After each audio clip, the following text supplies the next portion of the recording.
सो डिब्रॉय hypothesis के बारे में बात करने के बाद मैं उस एक्सपेरिमेंट की बात करना चाहता हूँ जिसके बारे में मैं ये समझता हूँ कि वो one of the most clearest way है क्वांटम मैकेनिक्स की इम्बिग्विटीज को या क्वांटम मैकेनिक्स की पिक्यूलरिटीज को दिखाने का।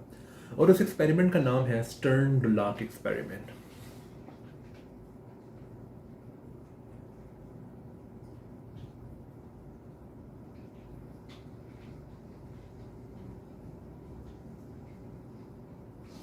तो ये एक्सपेरिमेंट कुछ इस तरह से है। इस एक्सपेरिमेंट को समझने के लिए हमें रिकॉल करना पड़ेगा कुछ जिसको हम कहते हैं क्लासिकल इलेक्ट्रोडायनामिक्स में, जिसको हम कहते हैं मैग्नेटिक मोमेंट। तो मैग्नेटिक मोमेंट जो है वो कुछ यूं है कि सपोज करो कि एक चार्ज पार्टिकल है जिसका चार्ज क्यू है और वो इस तरह से एक लूप में मूव कर रहा है, राइट। और इसके मूव करने की वजह से एक करंट पैदा हो रहा है जिसको हमें आई कहूँगा, सो आई। और इस लूप का एरिया जो है ये ए है। अब जिस डायरेक्शन में पहली बात तो ये है कि मैं एज्यूम कर रहा हूँ कि ये पॉजिटिव चार्ज है, राइट, नेगेटिव चार्ज नहीं। सो अब जिस डायरेक्शन में पॉजिटिव चार्ज मूव कर रहा है, अगर उसी डायरेक्शन में मैं अपनी राइट हैंड की फिंगर्स को कर्ल करूँ तो मेरा थंब जो है ये एक वेक्टर डिफाइन करता है ऊपर की तरफ, और ये वेक्टर जो है ये एरिया वेक्टर है। एरिया वेक्टर जो है उसकी डायरेक्शन मैंने आपको बता दी है कैसे होगी, और उसका जो मैग्नीट्यूड है वो दरअसल एरिया ऑफ दिस लूप के इक्वल होगा। तो जो भी इस लूप का एरिया है, इस एरिया वेक्टर का जो मैग्नीट्यूड है वो दरअसल इस एरिया के इक्वल होगा। ओके, अब हम एक काम कर सकते हैं, हम एक नया वेक्टर डिफाइन कर सकते हैं जिसको हम कहते हैं म्यू वेक्टर। और इसकी डेफिनेशन कुछ यूं है कि it's just I times area vector, that's it. लेकिन अगर ये चार्ज जो कि मूव कर रहा है अगर ये नेगेटिव चार्ज है तो एरिया वेक्टर फिर इसका बिल्कुल उल्टा होगा। क्या मतलब? नेगेटिव चार्ज, सपोज करिए ये नेगेटिव चार्ज है, तो चूंकि ये यूं मूव कर रहा है तो मैं अपनी फिंगर्स को उल्टा कर्ल करूंगा और जो भी मेरे थंब की डायरेक्शन है वो दरअसल एरिया वेक्टर होगा अब, राइट। और अकॉर्डिंगली जो म्यू वेक्टर है वो डिफाइन इसी तरीके से है। तो मैं दो एग्जांपल्स दिखा के ये क्लियर करता हूँ। सपोज करते हैं कि हमारे पास एक पॉजिटिव 2 चार्ज अगर मूव कर रहा है इस तरफ, राइट, तो एरिया वेक्टर जो है वो ऊपर की तरफ होगा और मैग्नेटिक मोमेंट जो है वो भी ऊपर की तरफ होगी।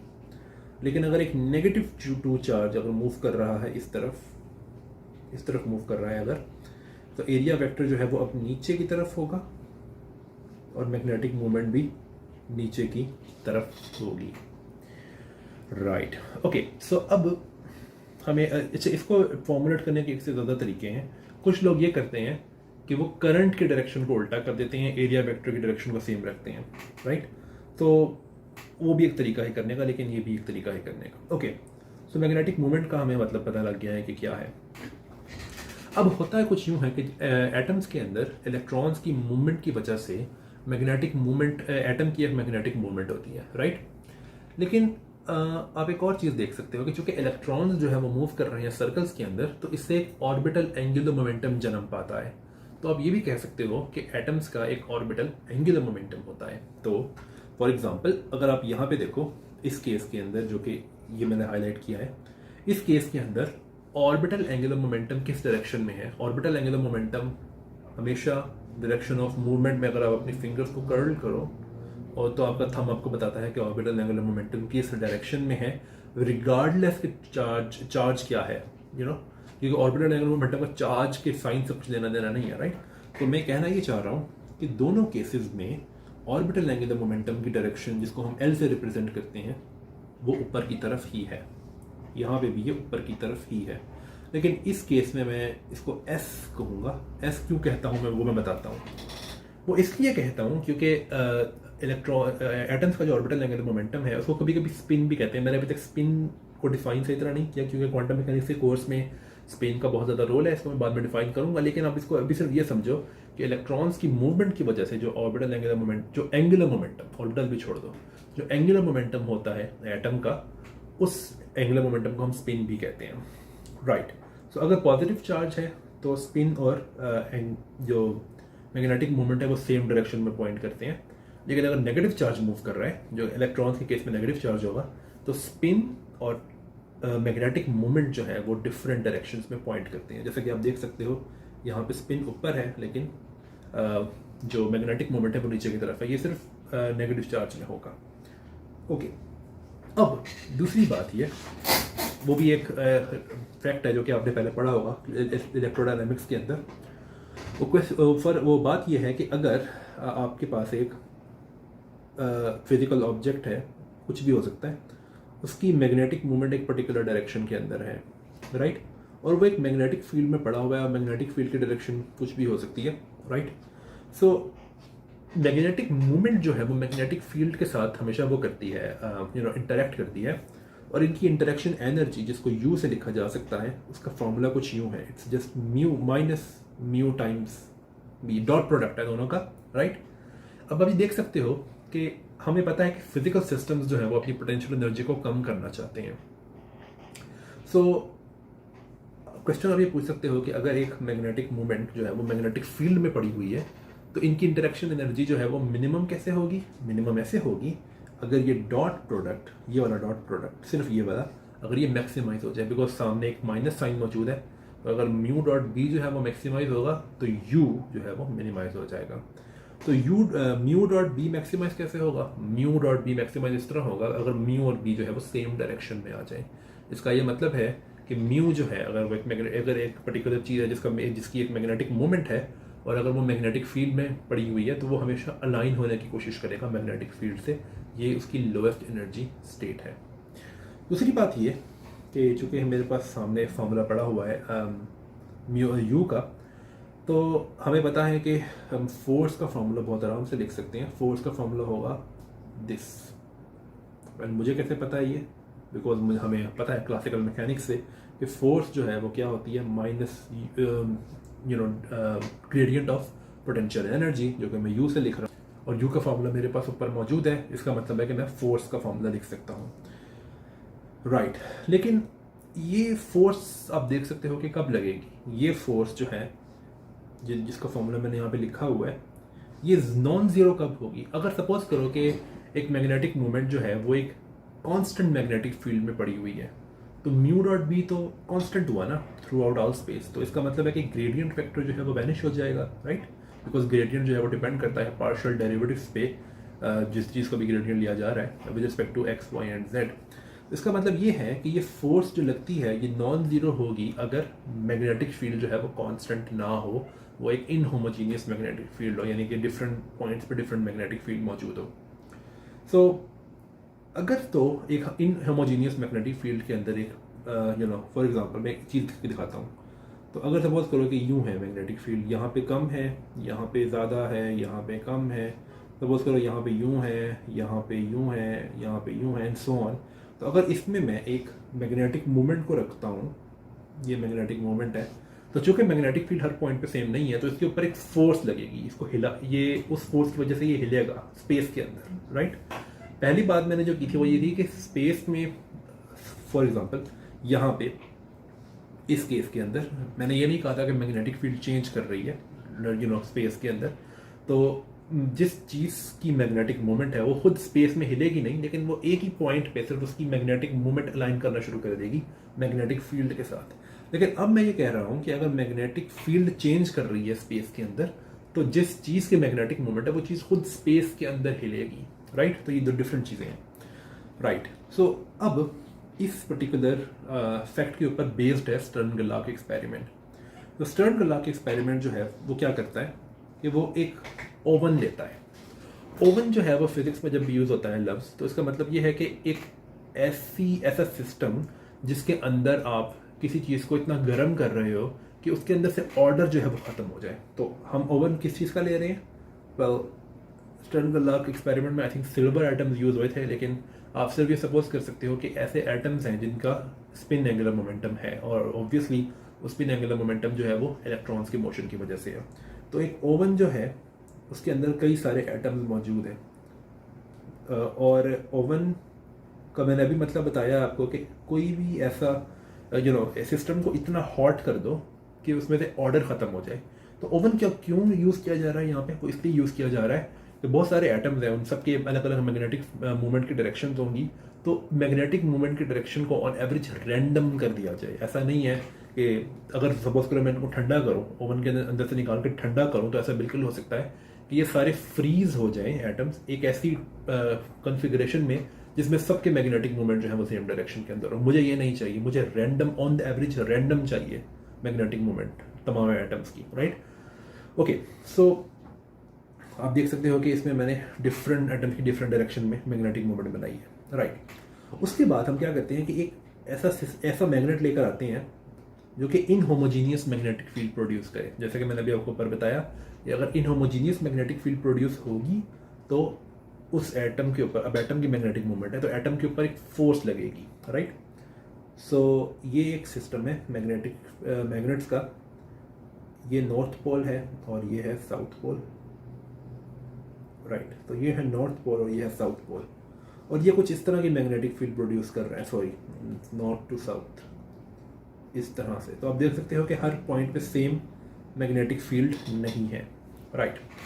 और सपोज करो कि पीछे एक स्क्रीन है जहाँ पे अगर मैं ये ओवन को खोल दूँ यहाँ से तो इलेक्ट्रॉन्स जो है, सॉरी एटम्स जो हैं वो इस मैग्नेटिक सिस्टम में से गुजर के इस स्क्रीन पे जाके लग सकते हैं और ये स्क्रीन डिटेक्ट कर सकती है कि एटम कहाँ पे आके लगा है। ओके, सो अब ये दरअसल सेटअप है स्टर्न-लुलाक एक्सपेरिमेंट का। अब होगा कुछ यूँ, मैं ज़रा ओवन को ज़रा बेहतर जगह बना दूँ। तो सपोज करें कि यहाँ है ओवन। अब मैं इसके अंदर एटम्स नहीं बनाऊंगा, आपको समझ आ गई है कि ओवन का मतलब क्या है। तो इसके अंदर से एक एटम आएगा, राइट, और ये यहाँ पे कहीं भी, आई डोंट नो कहाँ पे जाएगा, लेकिन कहीं पे जाके लगेगा, राइट। अब बात ये है कि तमाम एटम्स जो हैं उनकी एक मैग्नेटिक मूवमेंट है। हमें ये पता है कि हालांकि मैग्नेटिक मूवमेंट की डायरेक्शंस जो हैं वो कुछ भी हो सकती हैं एक पर्टिकुलर एटम के लिए, लेकिन सबका जो मैग्नीट्यूड है मैग्नेटिक मूवमेंट का, मैग्नीट्यूड वो सेम है। ऐसा नहीं है कि किसी का मैग्नेटिक मूवमेंट ज़्यादा है किसी की कम है, सारे आइडेंटिकल एटम्स हैं। तो मैग्नेटिक मूवमेंट की डायरेक्शन डिफरेंट हो सकती है लेकिन मैग्नीट्यूड सेम है। ओके, अब मैक्सिमम मैग्नेटिक मूवमेंट कब हो सकती है? जेड डायरेक्शन के अंदर। मैं ये जेड डायरेक्शन को ऊपर की तरफ डिफाइन कर रहा हूँ। तो जेड डायरेक्शन के अंदर मैग्नेटिक मूवमेंट की मैक्सिमम वैल्यू कब हो सकती है? जब मैग्नेटिक मूवमेंट खुद जेड डायरेक्शन के अंदर हो, राइट। तो मैग्नेटिक मूवमेंट जब खुद जेड डायरेक्शन के अंदर होगी तो मैक्सिमम मैग्नेटिक मूवमेंट होगी, राइट। और ये जो मैग्नेट्स हैं जो मैंने बीच में बनाए हुए हैं, मुझे लिखना चाहिए ये मैग्नेट्स। सो ये जो मैग्नेट्स हैं ये इस तरह से हैं कि अगर मैग्नेटिक मूवमेंट ऊपर की तरफ होगी या फिर उसका कोई कंपोनेंट होगा ऊपर की तरफ, तो जो फोर्स लगेगी उसके ऊपर वो नीचे की तरफ होगी। इसका मतलब है कि जितनी ज़्यादा मैग्नेटिक मूवमेंट ऊपर की तरफ होगी उतनी ज़्यादा फोर्स नीचे की तरफ लगेगी। इसका मतलब है कि मैक्सिमम मैग्नेटिक मूवमेंट जिसके ऊपर होगी वो कोई यहाँ पे आके एंड अप होंगे, यहाँ पे। तो आप ये कह सकते हो कि ये जिसको रेड से लिखने दो, तो ये मैक्सिमम मैग्नेटिक मूवमेंट वाले इलेक्ट्रॉन्स यहाँ पे आएंगे बिकॉज वो सबसे नीचे की तरफ जाएंगे, क्योंकि उन सबसे नीचे की तरफ फोर्स लगेगी। और जिसकी मैग्नेटिक मूवमेंट नीचे की तरफ होगी उस पर फोर्स ऊपर की तरफ लगेगी, जिसका ही मतलब है कि मिनिमम मैग्नेटिक मूवमेंट तब होगी जब मैग्नेटिक मूवमेंट जो है वो माइनस जेड डायरेक्शन के अंदर, ये नेगेटिव जेड डायरेक्शन के अंदर हो, राइट। तो वो वाले सबसे ऊपर जाएंगे यहाँ पे। तो ये है यू मिनिमम वाले। अब उस केस में जब मैक्सिमम मैग्नेटिक मोमेंट हो, और हम जानते हैं कि उस केस में जो एटम्स हैं सबसे नीचे की तरफ जाएंगे, और जब मिनिमम मैग्नेटिक मोमेंट होगी यानी कि सबसे नीचे की तरफ, उसमें एटम्स जो है वो ऊपर की तरफ जाएंगे, फोर्स ऊपर की तरफ लगेगी, राइट। तो फॉर एग्जांपल अगर मैं ये मैक्सिमम मैग्नेटिक मोमेंट वाली बात करूँ तो उस एटम की ट्रेजेक्टरी शायद कुछ यूँ हो, यूँ उस पर फोर्स लग रही है, वो नीचे की तरफ आ रहा है, राइट। एंड ऊपर वाले की आप समझ सकते हैं कि कैसी होगी, राइट। सो अब बात ये है, अब ये इंपॉर्टेंट बात है कि इस केस में जब मैग्नेटिक मोमेंट बिल्कुल नीचे की तरफ हो और इस केस में जब मैग्नेटिक मोमेंट बिल्कुल ऊपर की तरफ हो, there are infinitely many cases. Component कुछ भी हो सकता है मैग्नेटिक मोमेंट का जेड डायरेक्शन के अंदर। तो हम ये एक्सपेक्ट करेंगे कि इन दोनों एक्सट्रीम पॉइंट्स के बीच में भी हम एटम्स देखेंगे अगर हम ये एक्सपेरिमेंट परफॉर्म करें। मैं फिर रिपीट कर रहा हूँ, हम इन दोनों पॉइंट्स के, यानी कि एक ये वाला पॉइंट और एक ये वाला पॉइंट, इन दोनों पॉइंट्स के बीच में भी एटम्स को देखेंगे, बिकॉज ऐसा हो सकता है कि किसी एटम का मैग्नेटिक मोमेंट जो है वो टोटली जेड की डायरेक्शन में भी ना हो और माइनस जेड की डायरेक्शन में भी ना हो, बल्कि हो सकता है कि कुछ यूँ हो, तो उसका कुछ कंपोनेंट है ऊपर की तरफ, तो उस पर फोर्स नीचे की तरफ लगेगी, लेकिन उतनी नहीं लगेगी कि जितनी इस वाले पे लगी है, इस वाले पे लगी है। जिसका बिल्कुल ही मैग्नेटिक मोमेंट ऊपर की तरफ था, राइट। तो हम एक्सपेक्ट करेंगे कि इन दोनों पॉइंट्स के दरमियान भी हम एटम्स देखेंगे, राइट। अब इंटरेस्टिंग बात यह है कि जब ये एक्सपेरिमेंट परफॉर्म किया जाता है तो सिर्फ इन दोनों पॉइंट्स पे हम एटम्स को देखते हैं। ये बिल्कुल ही उल्टा है क्लासिकल प्रेडिक्शन के। एटम्स सिर्फ दो एक्सट्रीम पॉइंट्स पे दिखते हैं, यानी कि तमाम एटम्स जो हैं वो या तो ट्रेजेक्ट्री को पार करके यहाँ आ जाते हैं या फिर एक एटम जो है वो यहाँ आ जाता है। नो एटम्स इन बिटवीन, बीच में कुछ नहीं है। और ये बहुत ही अजीब बात है, राइट। सो लेकिन ये सबसे अजीब बात नहीं है स्टर्न-गरलैक एक्सपेरिमेंट के बारे में। ज़्यादा अजीब बात जो है वो मैं अब बताने लगा हूँ। तो मैं एक सिंबल डिफाइन करता हूँ, डायग्रामेटिक सिंबल। वो सिंबल ये है कि एक ऐसा स्टर्न-गरलैक एक्सपेरिमेंट जो कि अब एक और चीज़ आप देखो बल्कि इससे पहले कि ये एक्सपेरिमेंट जो है ये इक्विवेलेंट है एटम्स के मैग्नेटिक मूवमेंट को मेजर करने के। बिकॉज मैग्नेटिक मूवमेंट जितनी भी होगी उसके कॉरेस्पॉन्डिंगली उसके कॉरेस्पॉन्डिंग एक पोजीशन पे जाएगा एटम स्क्रीन के ऊपर, राइट। तो फॉर एग्जांपल जो ब्लू डॉट है स्क्रीन के ऊपर उसका मतलब है कि मैग्नेटिक मूवमेंट बिल्कुल ऊपर डायरेक्शन में है। रेड डॉट जो है स्क्रीन के ऊपर उसका मतलब है कि मैग्नेटिक मूवमेंट टोटल नीचे डायरेक्शन में है। और बीच वाले जो पॉइंट्स हैं वो कॉरेस्पॉन्ड करते हैं डिफरेंट क्या कहना चाहिए कंपोनेंट्स को जो जेड डायरेक्शन में होंगे। सो अब मैं ये कह सकता हूँ कि ये वाला जो apparatus है स्टर्न-गरलैक apparatus ये जेड डायरेक्शन में मैग्नेटिक मोमेंट मेजर करता है। लेकिन हमने एक और बात देखी थी कि मैग्नेटिक मोमेंट जो है वो उल्टी होती है स्पिन की। अगर मैं आपको पीछे लेके जाऊँ तो ये वाला केस अगर आप देखो, मैंने कहा था कि नेगेटिव क्या कहना चाहिए नेगेटिव चार्ज के लिए मैग्नेटिक मोमेंट और स्पिन जो है वो आपस में एंटी अलाइंड होते हैं। तो ये स्पिन अगर है तो ये मैग्नेटिक मोमेंट है, राइट। और हम बात कर रहे हैं रिवॉल्विंग इलेक्ट्रॉन्स की, क्योंकि एटम में जो इलेक्ट्रॉन्स रिवॉल्व कर रहे हैं नेगेटिव चार्ज के होते हैं। तो आप ये कह सकते हो कि ये स्पिन भी मेजर करता है जेड डायरेक्शन के अंदर, right. Okay, spin angular momentum कह लो, बस एंगुलर मोमेंटम आप एक तरह से कह सकते हो कि एंगुलर मोमेंटम मेजर करता है जेड डायरेक्शन के अंदर। सो ये एक ऐसा स्टर्न-गरलैक एक्सपेरिमेंट है, ये सारे का सारा, जो कि मैं यूँ लिख सकता हूँ SG Z का मतलब है कि Z डायरेक्शन में जो यूनिट वेक्टर है, यानी कि Z डायरेक्शन में ये स्टर्न-गरलैक एक्सपेरिमेंट जो है ये Z डायरेक्शन में स्पिन मेजर करता है या फिर मैग्नेटिक मोमेंट मेजर करता है, एक ही बात है। अच्छा, अब अगर इस नोटेशन के साथ हम आगे जाएं तो हम एक और काम कर सकते हैं। हम ऐसे कई सारे apparatus जो है उनको जोड़ सकते हैं एक साथ। तो सपोज करो कि ये स्टार्ट में ओवन है, राइट। इसके अच्छा नहीं बन रहा ओके। उसके बाद एक स्टर्न-गरलैक एक्सपेरिमेंट यहाँ पे मौजूद है SG, जो कि Z डायरेक्शन में मेजर करता है स्पिन को। ओके, लेकिन हम देख चुके हैं कि एक सिंगल स्टर्न-गरलैक एक्सपेरिमेंट में सिर्फ एक्सट्रीम आंसर्स आ रहे हैं, या तो बिल्कुल ऊपर की तरफ आ रहा है या तो बिल्कुल नीचे की तरफ आ रहा है। यहाँ पे एक चीज़ नोट करो, क्योंकि ये जो रेड डॉट है स्क्रीन के ऊपर ये कॉरेस्पॉन्ड करता है मिनिमम म्यू को, यानी कि जब म्यू बिल्कुल नीचे है इसका मतलब है कि ये कॉरेस्पॉन्ड करता है जब स्पिन बिल्कुल ऊपर है। तो ऊपर वाला पॉइंट का मतलब है कि स्पिन ऊपर है, नीचे वाले पॉइंट का यानी कि ब्लू पॉइंट का मतलब है कि स्पिन नीचे है, राइट। तो ऊपर वाले को मैं कहूँगा, ये रेड पॉइंट जो है उसको मैं कहूँगा कि स्पिन प्लस डायरेक्शन में है, और नीचे वाले को मैं कहूँगा कि स्पिन नेगेटिव डायरेक्शन में है, राइट। ओके, सो हम यहाँ पे थे कि एक ओवन है, उसके आगे स्टर्न-गरलैक एक्सपेरिमेंट पड़ा हुआ है जो कि जेड डायरेक्शन में स्पिन मेजर करता है। तो इससे दो आउटकम्स निकलेंगे।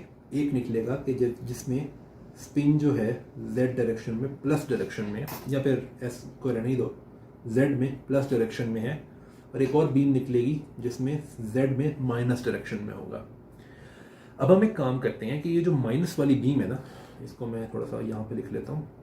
अब एक काम करते हैं कि ये जो माइनस वाली बीम है इसको ब्लॉक कर देते हैं, इसको आगे नहीं जाने देते, राइट। अब एक काम करते हैं कि एक दूसरा स्टर्न-गरलैक एक्सपेरिमेंट यहाँ पे लगाते हैं जो कि एक्स डायरेक्शन में स्पिन मेजर करेगा, ना कि जेड डायरेक्शन में, राइट। तो होता ये है, अगर आप ये एक्सपेरिमेंट करो कि हमें इस एक्सपेरिमेंट से भी दो आउटकम्स मिलते हैं। एक वो जो कि एक्स डायरेक्शन में प्लस डायरेक्शन में है, राइट, और एक एक्स डायरेक्शन में माइनस डायरेक्शन में स्पिन मिलता है हमें, राइट। तो एक्स की प्लस डायरेक्शन में भी मिलता है हमें एक आउटपुट, और x की माइनस डायरेक्शन में भी हमें आउटपुट मिलता है। अब हम एक काम करते हैं कि इसको भी ब्लॉक कर देते हैं। तो अब आप देख सकते हो कि हो क्या रहा है कि इस बीम के अंदर सिर्फ वो पार्टिकल्स मौजूद है जिनका z में प्लस डायरेक्शन में स्पिन है, और इस बीम के अंदर सिर्फ वो पार्टिकल्स हैं जिसका x डायरेक्शन में, x पॉजिटिव डायरेक्शन में स्पिन है, राइट। यानी कि x स्पिन जो है उसका पॉजिटिव डायरेक्शन में है और z स्पिन जो है पॉजिटिव डायरेक्शन में है। अब इसका मतलब है कि अब जो ये वाली बीम जा रही है, ये वाली जो बीम जा रही है आगे, इसमें z में भी प्लस डायरेक्शन में होना चाहिए और x में भी प्लस डायरेक्शन में होना चाहिए, बिकॉज हमने z माइनस वाली ब्लॉक कर दी है, हमने x माइनस वाली ब्लॉक कर दी है। तो अब हम एक्सपेक्ट ये करेंगे कि अगर हम अब इस बीम का जो आगे जा रही है इसका अगर दोबारा z कंपोनेंट मेजर करें स्पिन का, तो हमें सिर्फ प्लस कंपोनेंट मिलना चाहिए, बिकॉज नेगेटिव वाला कंपोनेंट जो है वो यहाँ पे हमने ब्लॉक कर दिया है, राइट। लेकिन होता क्या है, और सबसे अनएक्सपेक्टेड काम होता है कि अगर ये वाला स्पिन हम आगे भेजें और यहाँ पे एक और स्टर्नगरलाक एक्सपेरिमेंट लगाएं जो कि z डायरेक्शन में मेजर करता है, तो हमें z प्लस भी मिलता है और z माइनस भी मिलता है। हालांकि z माइनस हम यहाँ पर ब्लॉक कर चुके हैं। सो ये ऐसा है जैसे कि पिछली वाली इंफॉर्मेशन जो है वो बिल्कुल वैनिश हो चुकी है। आप एक और एक्सपेरिमेंट कर सकते हो बिल्कुल इस तरह का, लेकिन थोड़ा सा डिफरेंट, कि अगर आप ओवन से स्टार्ट करो और स्टर्नगरलाक एक्सपेरिमेंट को परफॉर्म करो जो कि z डायरेक्शन के अंदर है, तो यहाँ से अगेन हमें z प्लस मिलता है और z माइनस मिलता है। अब अगर हम इसको ब्लॉक कर दें, राइट, और दोबारा से हम z कंपोनेंट मेजर करें, तो अब हम एक्सपेक्ट करेंगे कि हमें सिर्फ z प्लस मिलना चाहिए, बिकॉज माइनस वाला हमने ब्लॉक कर दिया है। और होता यह है कि हमें वाकई सिर्फ z प्लस मिलता है, z माइनस नहीं मिलता है, राइट। लेकिन ऊपर वाले केस में और नीचे वाले केस में डिफरेंस सिर्फ ये है कि हमने बीच में x की मेजरमेंट भी कर ली है, x डायरेक्शन में मेजरमेंट भी कर ली है, और सिर्फ उस x डायरेक्शन में जो हमने मेजरमेंट की है उसकी वजह से यहाँ पे ये जो नेगेटिव कंपोनेंट है ये रीअपीयर हो गया है, हालांकि यहाँ पे इसको मैंने ब्लॉक कर दिया था। सो ऐसा लग रहा है कि x डायरेक्शन में मेजरमेंट करने की वजह से जो प्रीवियस इंफॉर्मेशन थी z डायरेक्शन में स्पिन की, वो डिस्ट्रॉय हो गई है, right. This is nothing like classical mechanics, this is pure quantum phenomena, right. So इस तरह के प्रॉब्लम्स को टैकल करने के लिए हमें एक थ्योरी रिक्वायर्ड है, बिकॉज ये बहुत ज़्यादा कंफ्यूजिंग प्रॉब्लम्स है, राइट। तो इस तरह के प्रॉब्लम्स को टैकल करने के लिए हमें क्वांटम मैकेनिक्स की ज़रूरत है।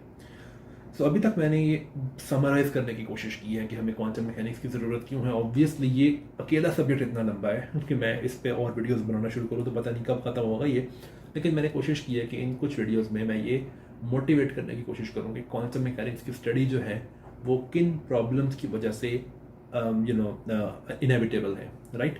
सो नेक्स्ट वीडियो से हम स्टार्ट करेंगे क्वांटम मैकेनिक्स के फॉर्मलिज्म और पोस्टुलेट्स को स्टडी करना। So until the next video, bye.